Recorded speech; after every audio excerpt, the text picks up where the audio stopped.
The 93-year-old doctor reveals the dangerous vegetable that can raise your blood sugar.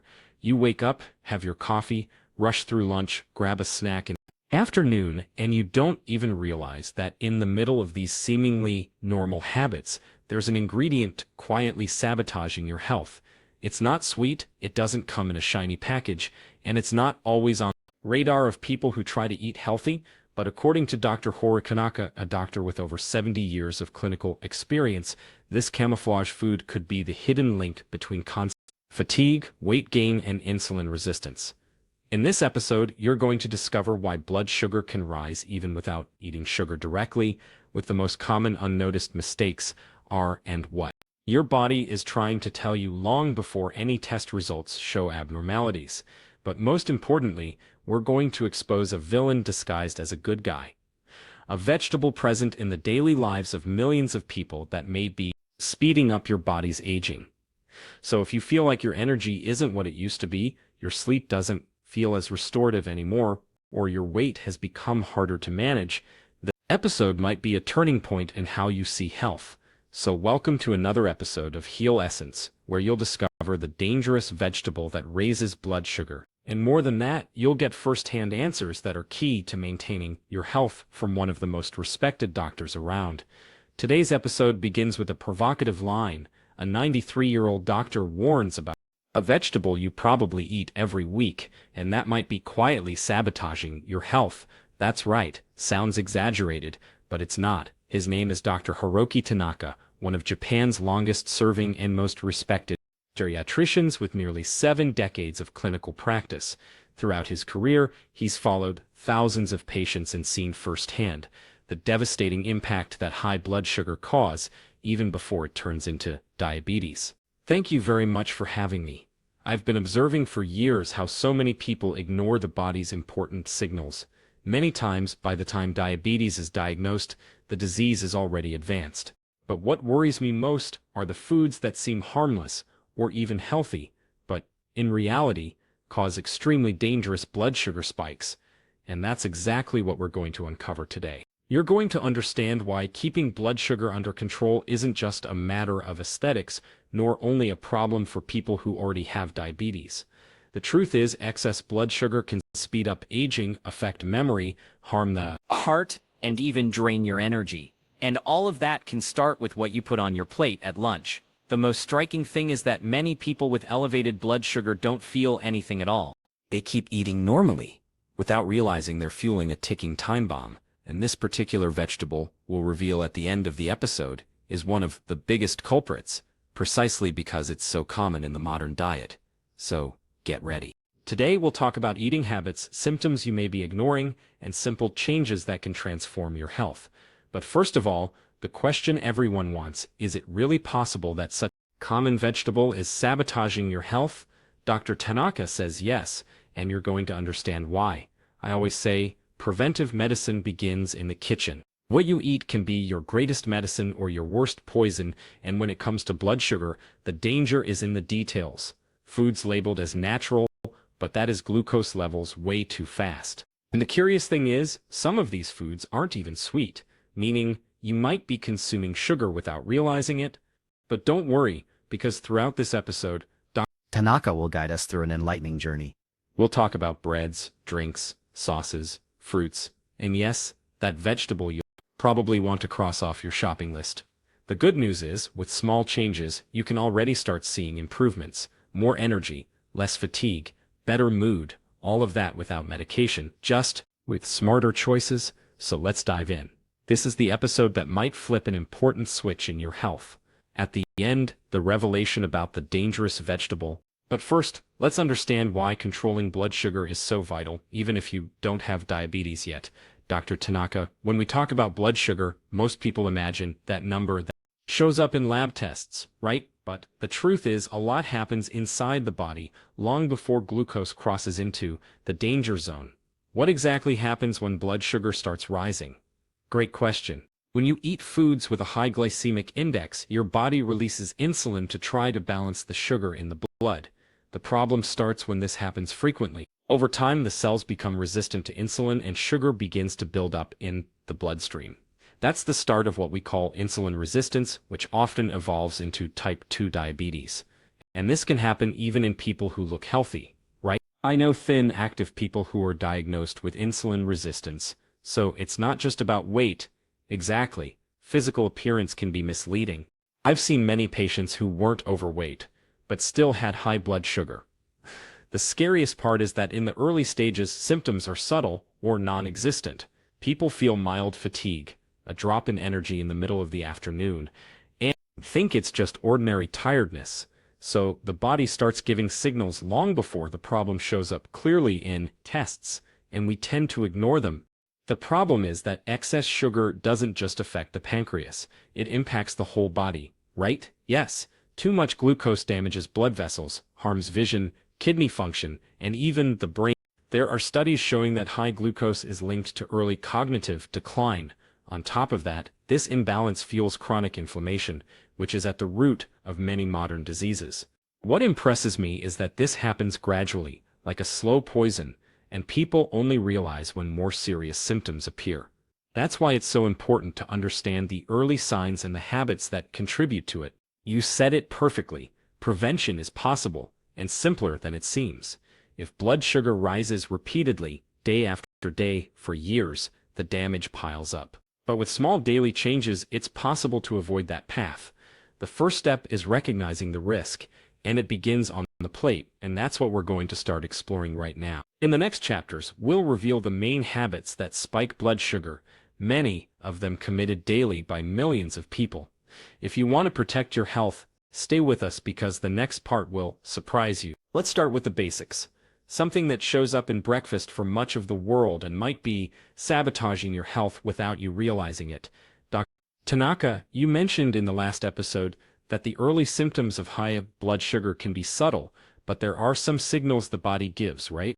Things we often ignore in daily life, but that are already important warnings that something is off. Absolutely.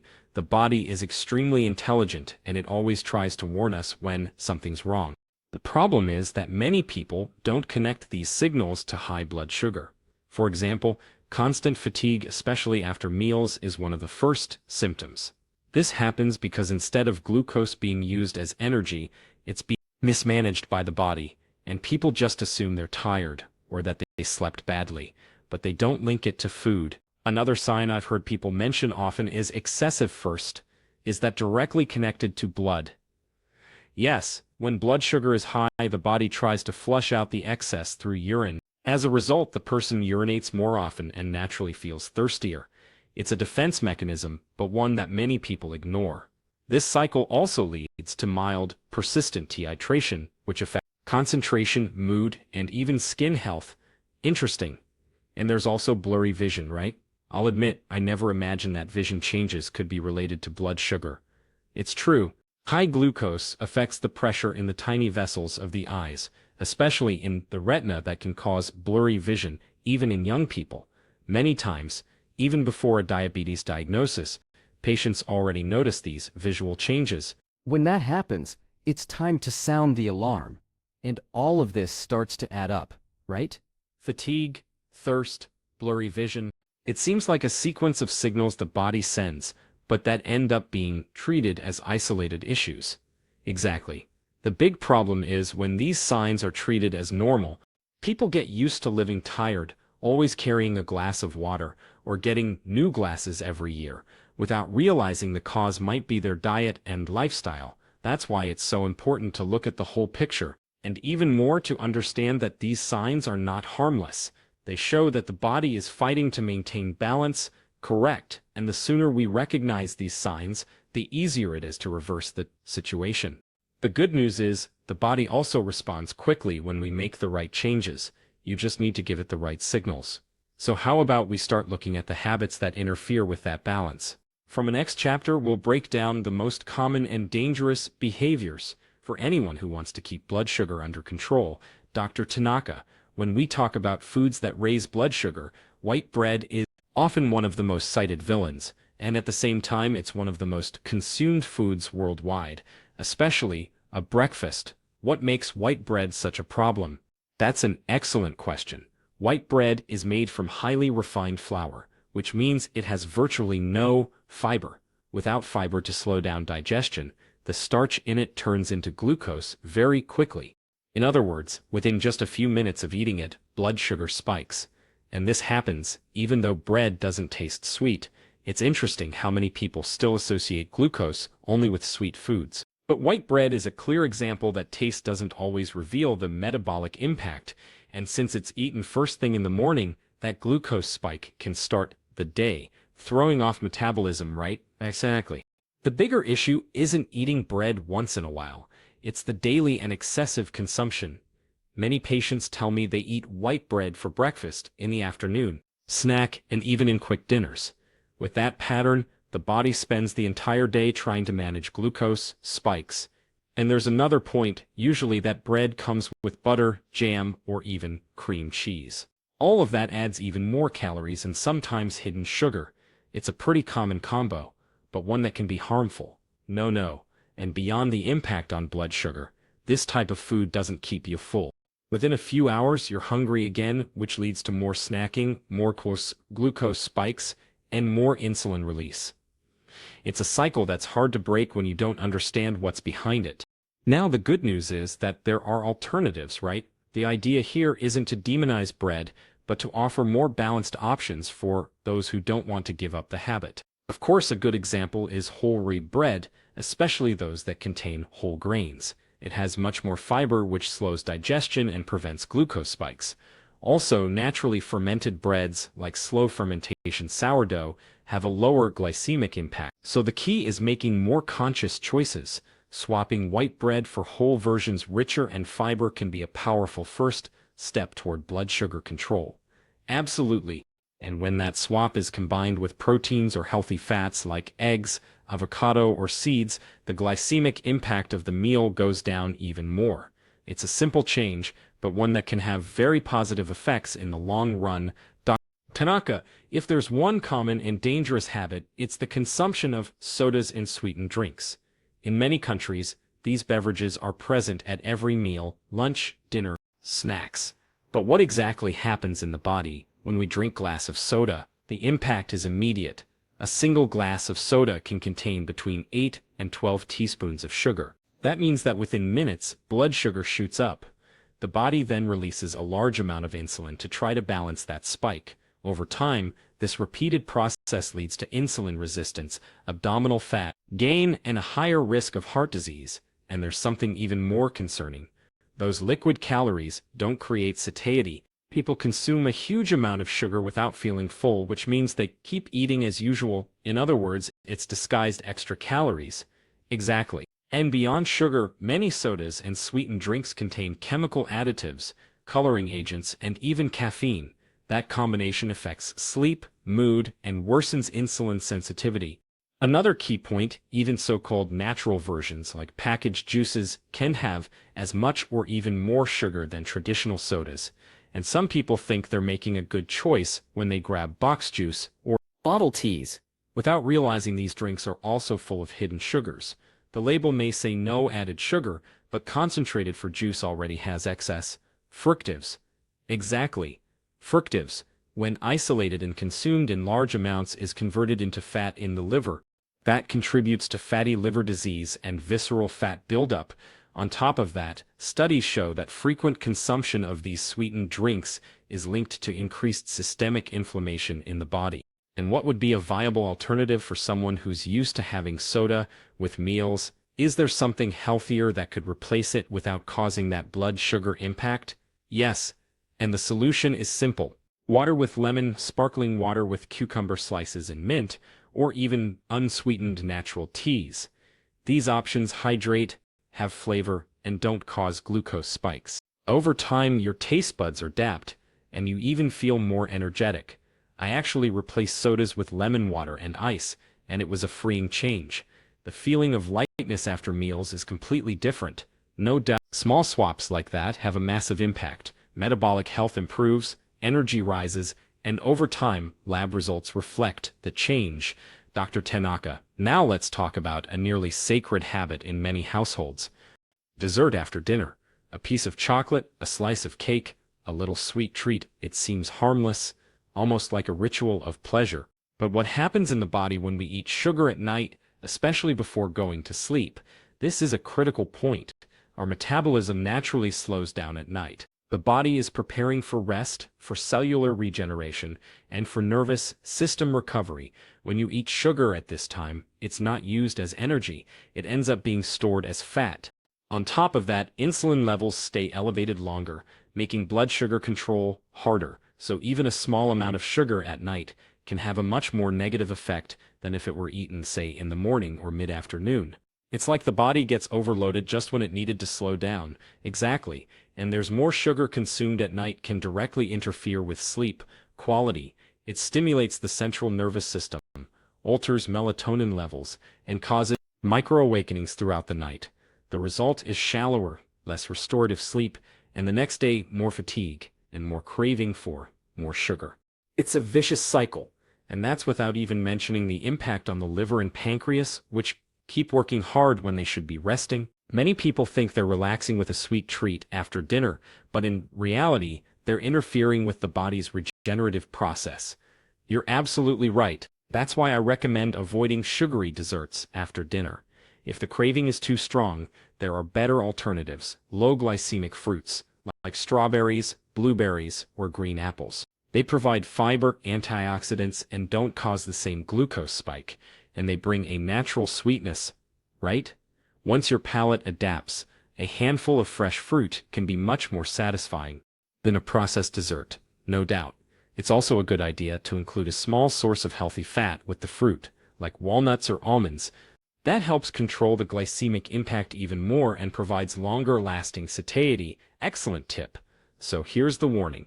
That innocent sweet after dinner may be slowly undermining your metabolic health. Replacing that habit with something lighter and more nutritious can make all the difference in sleep quality and blood sugar control. Exactly, and most importantly, it's not about cutting life's pleasures, but about making smarter choices. The body thanks you and the results show up quickly. Dr. Tanaka, now it's time to talk about a food that shows up in millions of meals around the world: white rice. It looks so simple, so neutral, but you say that in excess, it can become a big enemy of metabolic health.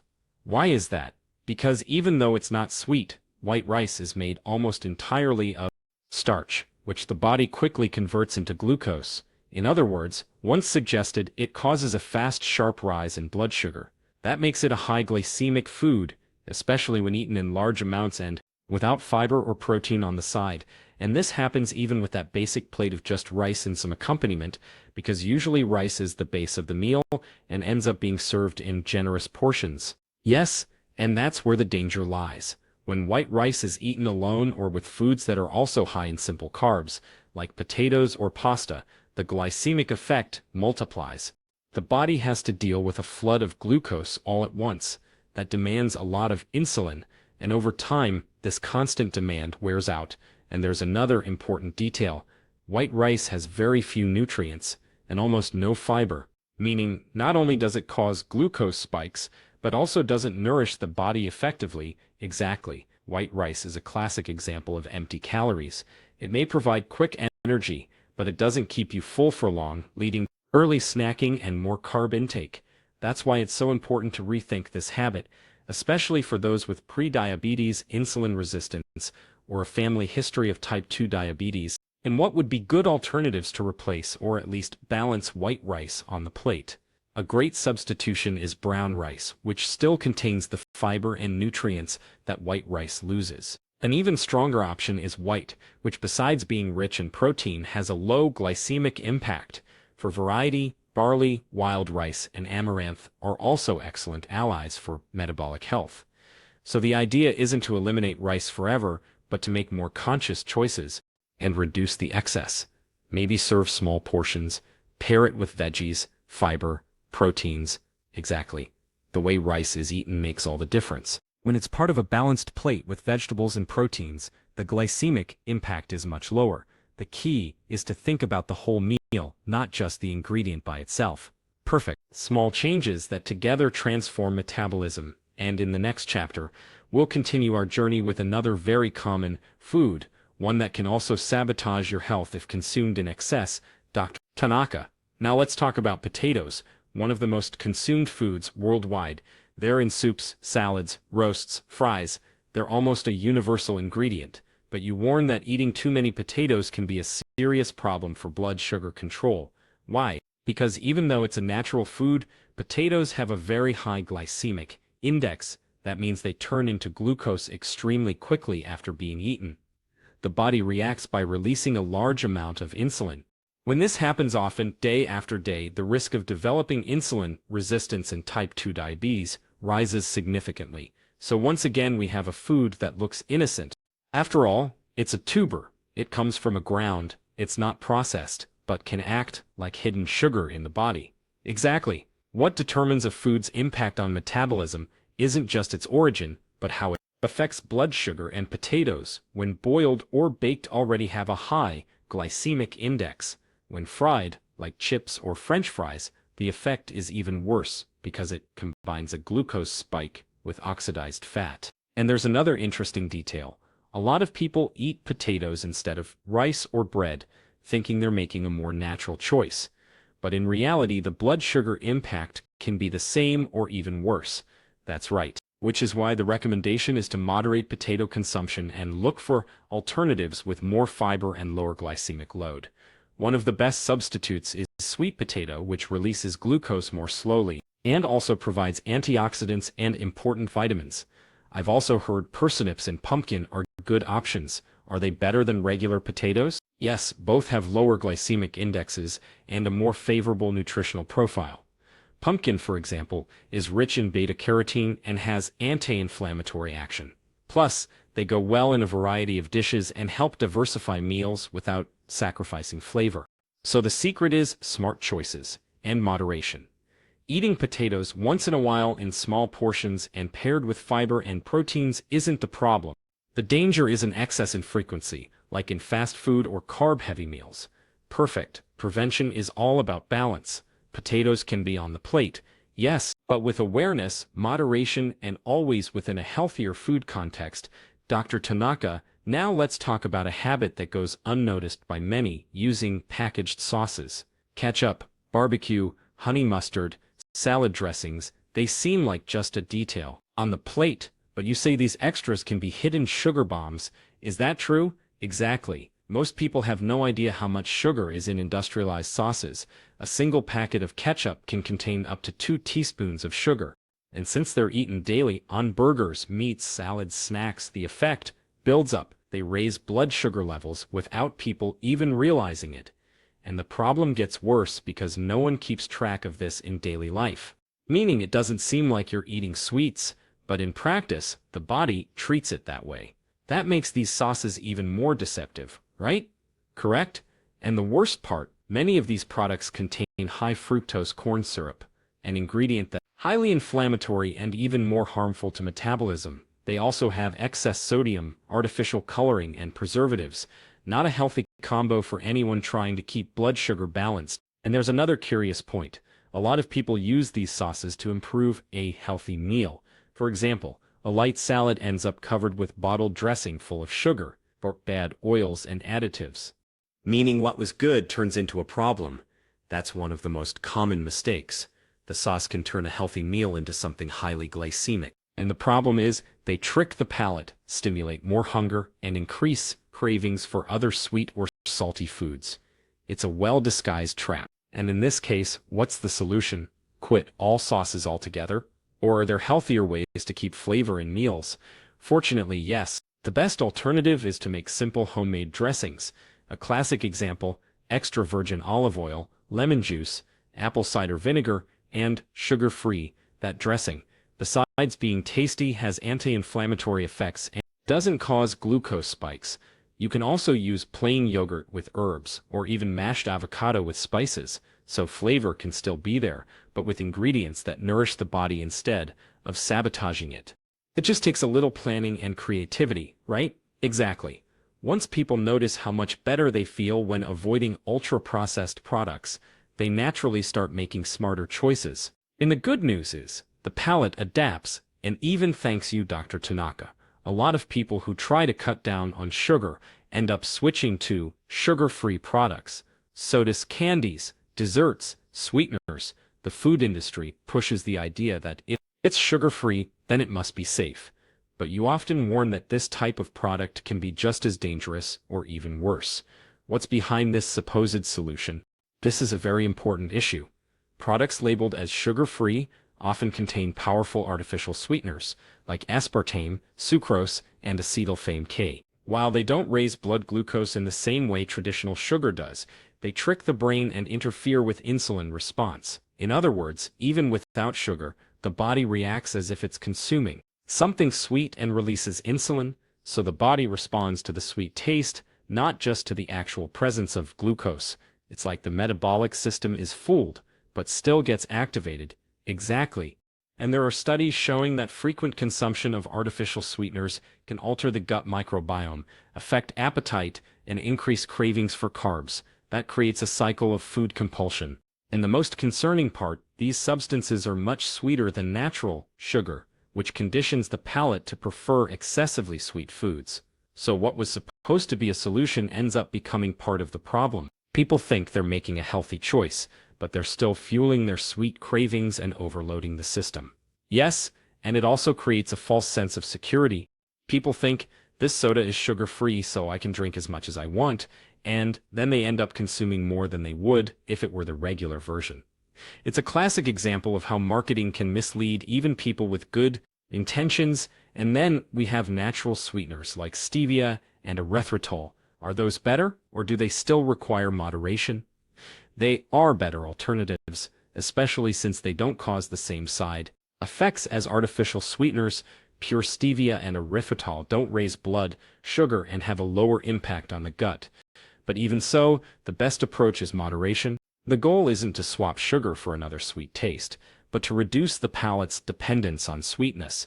That's a real mindset shift, retraining the palate away from excessive sweetness. It's a process, but one that can completely transform someone's relationship with food. Without a doubt, over time, the body adjusts, the palate changes, and people begin to enjoy more natural, subtle flavors. It's a return to the original sensitivity, something that promotes well-being and metabolic balance. Dr. Tanaka, so far we've talked a lot about food and its effects on blood sugar, but you often remind us that there's another silent factor, often ignored, that also directly interferes with glucose: stress. How exactly does stress impact our metabolism? That's an excellent question. When we're under stress, the body releases a series of hormones, mainly cortisol, which is known as the stress hormone.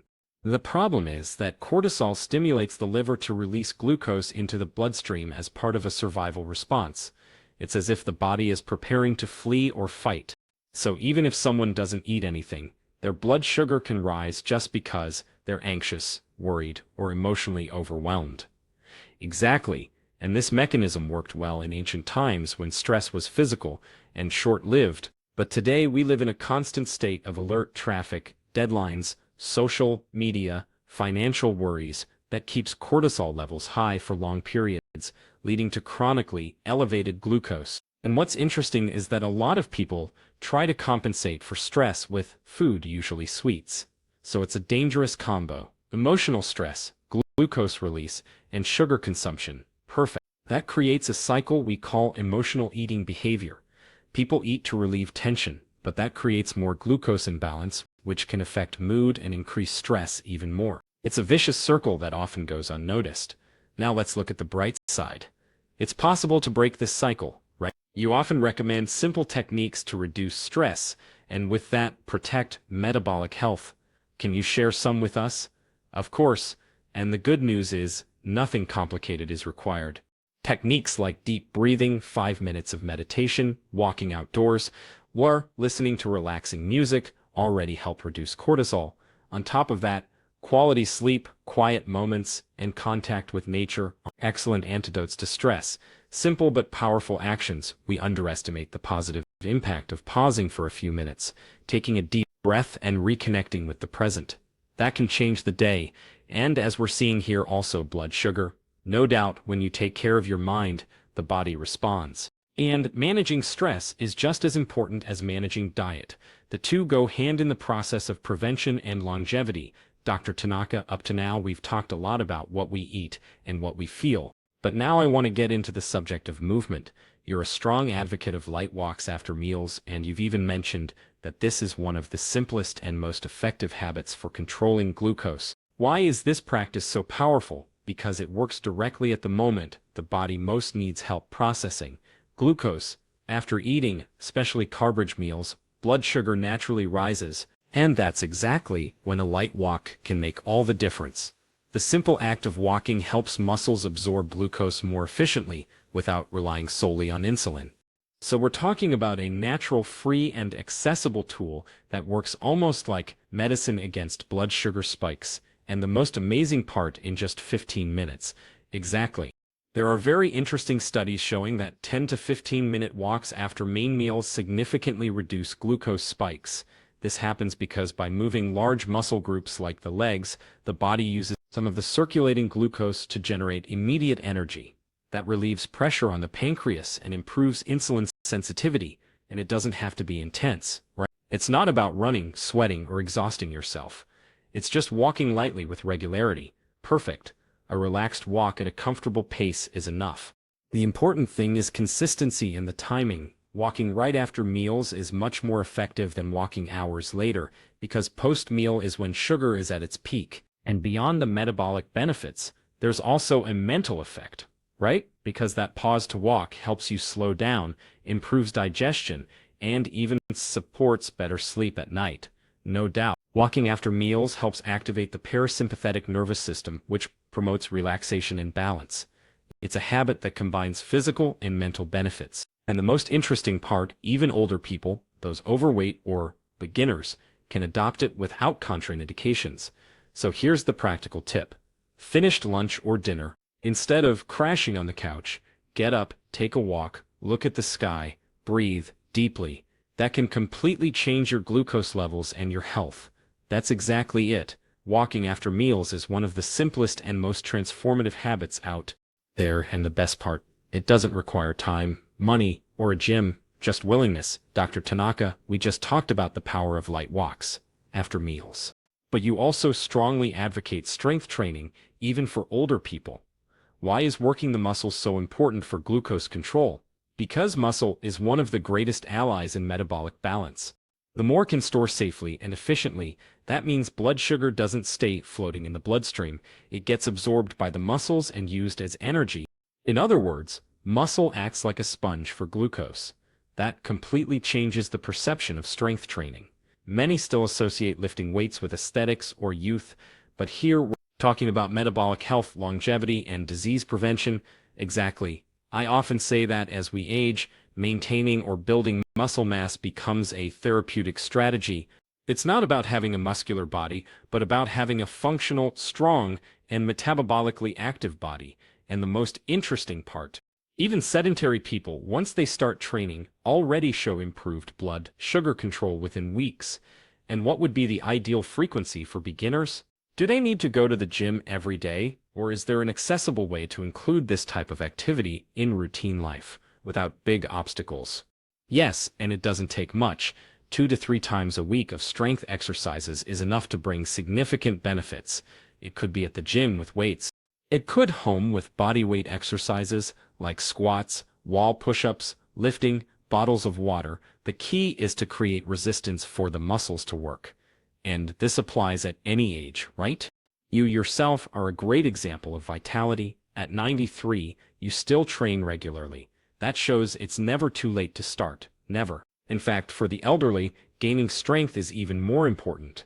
It helps prevent falls, improves balance, independence, and of course blood sugar control. Active muscles protect the body as a whole. They're our real shield against premature aging, so it's clear you don't need to be an athlete, nor train for hours. But regularly strengthening the body might be one of the greatest investments a person can make in their own health. Absolutely. Strength training is medicine, and some of the best. It strengthens inside and out, improves mood, sleep, blood sugar, and extends life with quality. And the best part, it's available to everyone, Dr. Tanaka. There's an aspect of health many people neglect, but you always highlight it as essential for blood sugar control. Sleep. Most people have no idea that poor sleep can directly affect glucose levels, right? That's true. Sleep is one of the most important pillars of metabolic health. When we sleep poorly, whether from insomnia, fragmented sleep, or too few hours, the body goes into a stress state, and as we mentioned earlier, stress raises cortisol levels, and cortisol, in turn, increases glucose release from the liver. In other words, just one bad night of sleep can cause significant imbalances in blood sugar the next day, and this is a self-reinforcing cycle, isn't it? People sleep badly, wake up tired, crave sweets or quick cards, and that makes blood sugar control even worse. Exactly. Sleep deprivation alters hunger and satiety hormones, like ghrelin and leptin. That makes appetite increase, especially for sweet and high-calorie foods, and satiety decrease. The result is poor food control combined with physiological stress, which makes balancing blood sugar even harder. It's impressive how everything is interconnected. What seems like a simple bad habit like going to bed late or scrolling on your phone before sleep can actually sabotage all the effort of eating well or exercising. Perfect. And the most important thing to understand is that sleep isn't passive. At night, the body regulates hormones, repairs cells, balances the immune system, and yes, adjusts insulin sensitivity. Sleeping well is like resetting the metabolic system. And will you recommend for those who struggle with sleep? Are there simple habits that can help improve sleep quality and as a result, blood sugar health? Absolutely. Creating a nighttime routine is the first step. Avoiding blue light at least an hour before bed, dimming lights at night, avoiding heavy or late meals, and including relaxing rituals like a warm bath. Light reading or meditation are very effective strategies. On top of that, keeping regular sleep and wake times helps regulate the circadian rhythm, which is the body's biological clock. So quality sleep is as important a pillar as diet and exercise. If you're taking care of everything else but neglecting your nights, the body feels it. Exactly. Sleeping well means taking care of the pancreas, the liver, the brain, and the heart all at the same time. It's a natural and powerful medicine that is often underestimated, but it makes all the difference, Dr. Tanaka.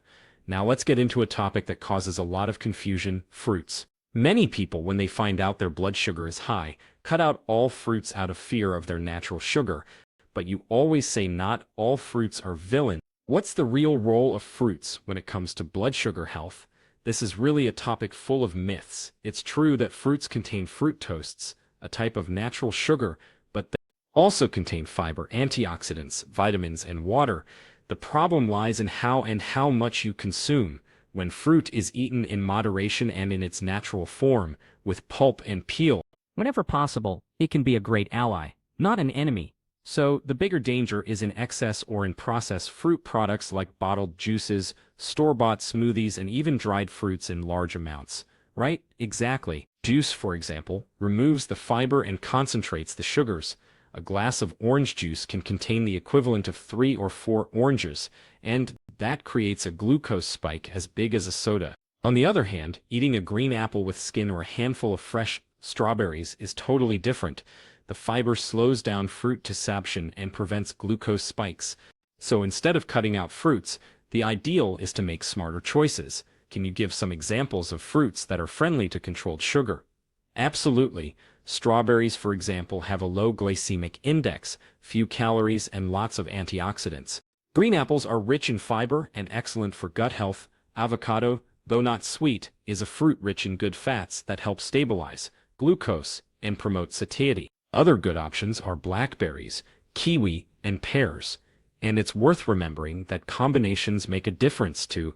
Eating a fruit along with a source of fat or protein, like nuts, plain yogurt, or even a spoonful of almond butter, helps modulate the glucose response even further. Exactly. This type of combination is excellent, especially for those who need to control blood sugar levels.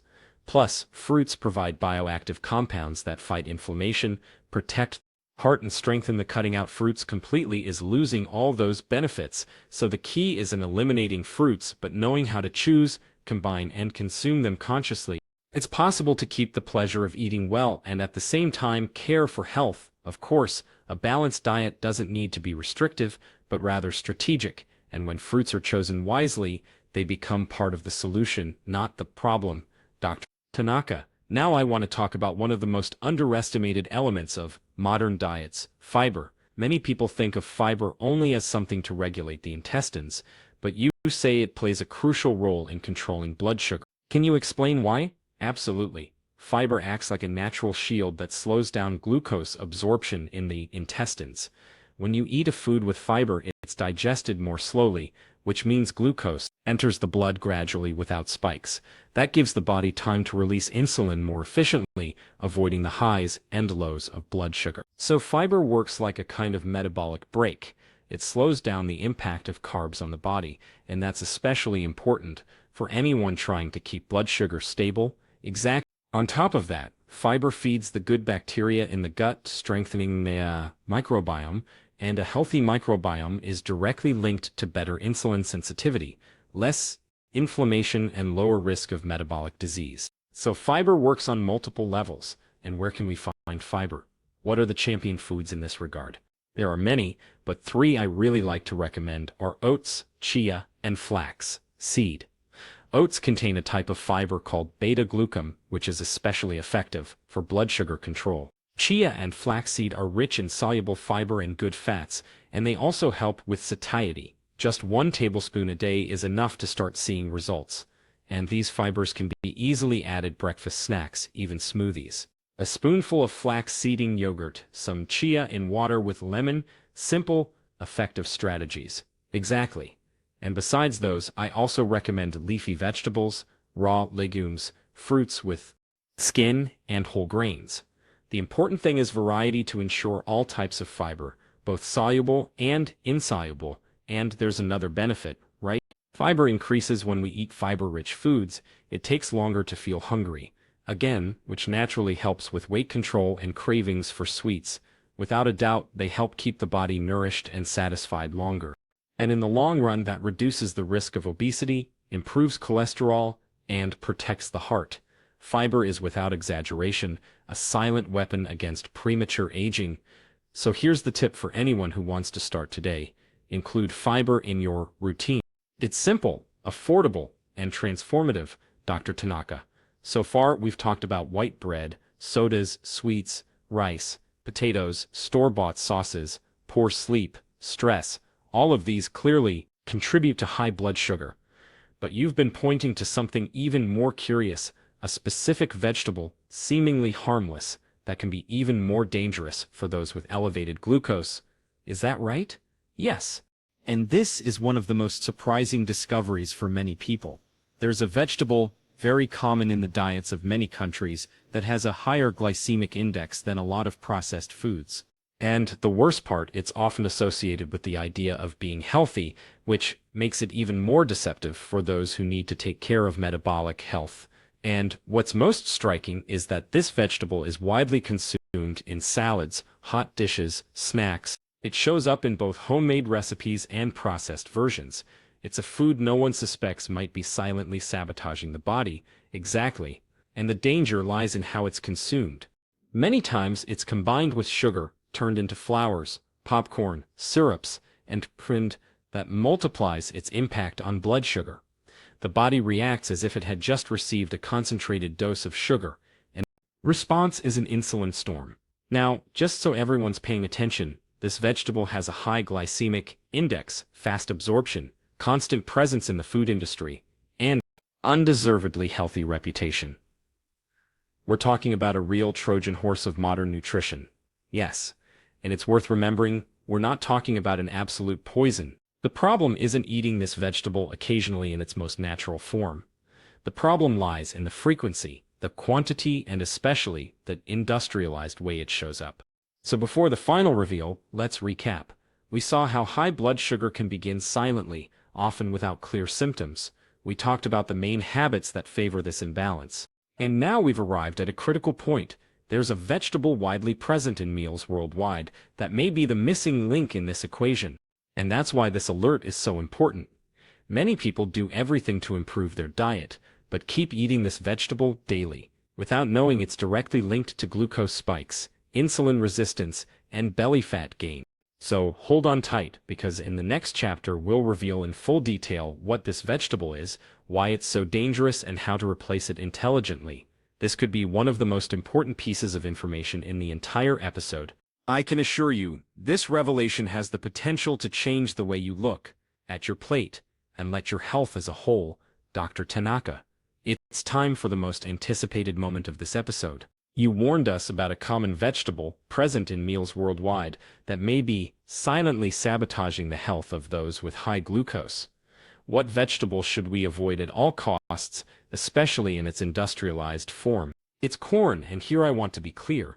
Corn itself in its natural and moderate form isn't the absolute villain.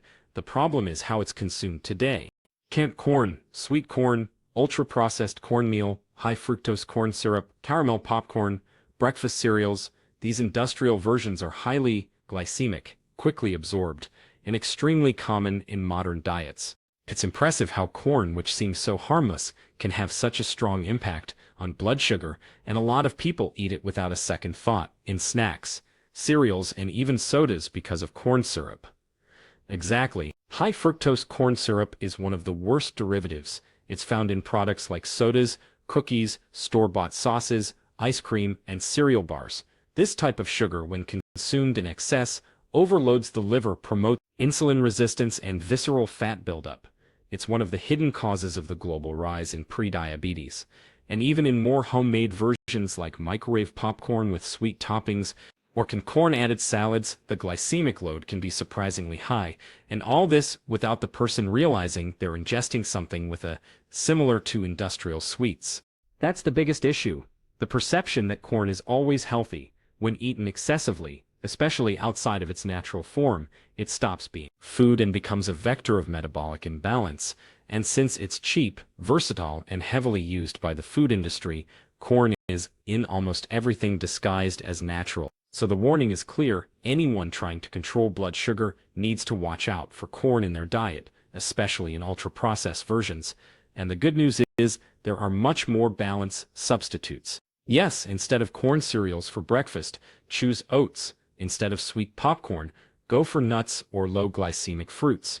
And of course, prioritize natural, unprocessed foods that keep blood sugar balanced. Dr. Tanaka, what a powerful revelation. A vegetable so common, yet in its industrialized form, it turns into a true health saboteur. Thank you so much for sharing this knowledge with such clarity. It was a pleasure, and I'll say it again, health is built on daily choices.